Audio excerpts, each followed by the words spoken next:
जन्नत मिसाल वादी सवात, जिसका हुस्न दुनिया जहान के सयाहों को अपने दामन में खींच लाता था।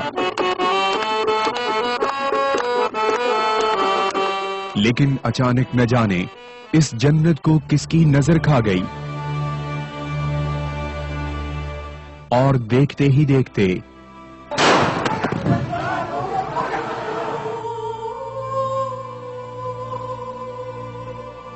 इस जन्नत में दोज़ख की आग भड़क उठी।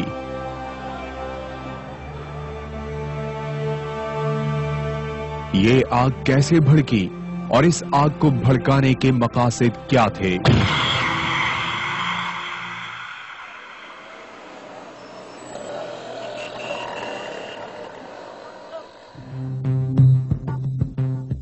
सवात जहां जिंदगी हर तरफ मुस्कुराती थी,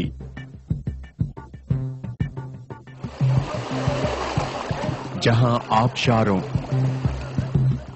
और चश्मों से उबलते गीत हर किसी को महसूर करते थे,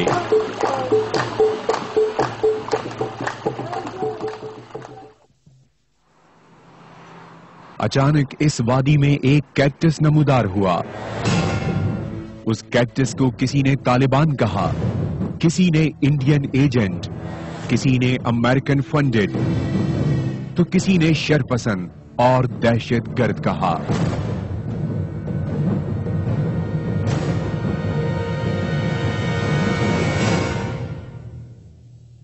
देखते ही देखते इन शरपसंदों ने सवात की पुरअमन वादी में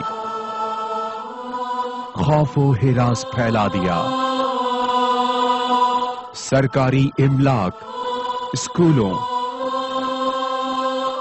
और अस्पतालों को तबाह कर दिया गया।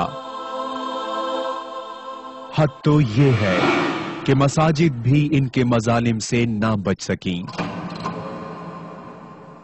पुलिस स्टेशंस पर बमों से हमले किए गए और सरकारी अहलकारों को बेदर्दी से ज़िबा कर दिया गया। अलगरज जिसने भी उनके खिलाफ आवाज उठाई, उसे सरे बाजार कोड़े मारे गए।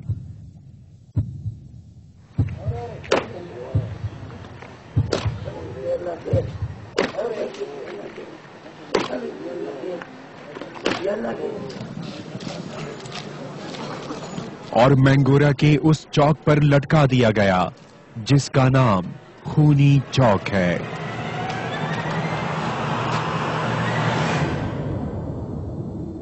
जब सवात का अमन मुकम्मल तौर पर तबाह हो गया,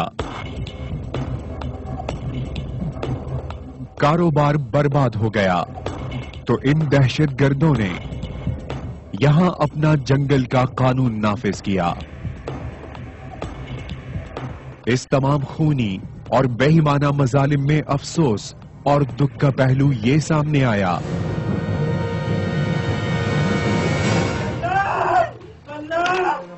कि ये तमाम कार्रवाई इस्लाम के नाम पर की गई।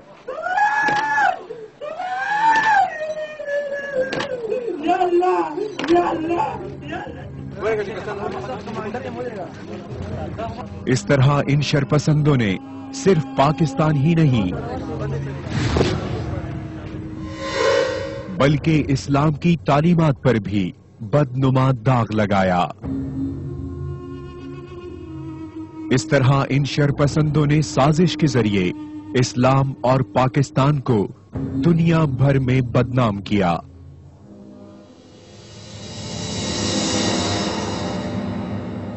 यहां इदराक के दरीचों पर यह सवाल सर उठाता है कि अगर ये दहशतगर्द इतने जालिम थे तो मकामी अफराद इस मुल्क दुश्मन और इस्लाम दुश्मन तहरीक में शामिल क्यों हुए?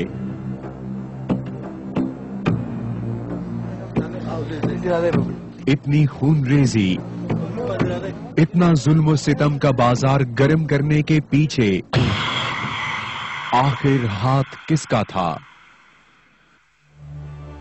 ये जानने के लिए हमें तारीख के उन औराक को देखना होगा।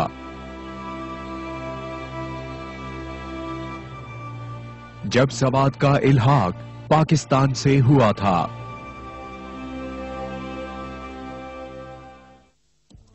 ان شرپسندوں کا چہرہ اس وقت بے نقاب ہوا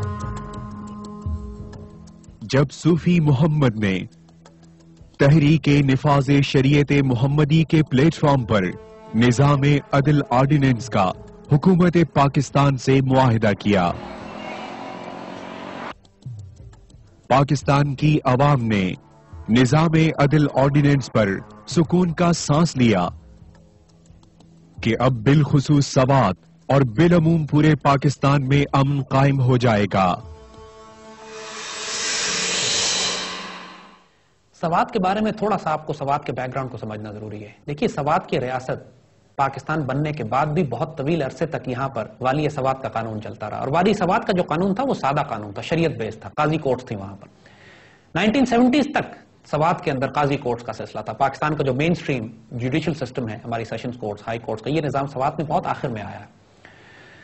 اور سوات کے لوگوں نے جب یہ سیشن کورٹ، ہائی کورٹ کا نظام دیکھا، سپریم کورٹ کا نظام دیکھا تو وہ بے چین ہو گئے، کیونکہ ان کے ہاں نظام بڑا سمپل اور سادہ تھا۔ جس کو کوئی عدل چاہیے ہوتا تھا، انصاف چاہیے ہوتا تھا، اپنے علاقے میں قاضی کے پاس جاتا تھا، معاملہ وہیں ریزالو ہو جاتا تھا، کبھی سوات کی وادی سے ان کو باہر بھی نہیں نکلنا پڑتا تھا۔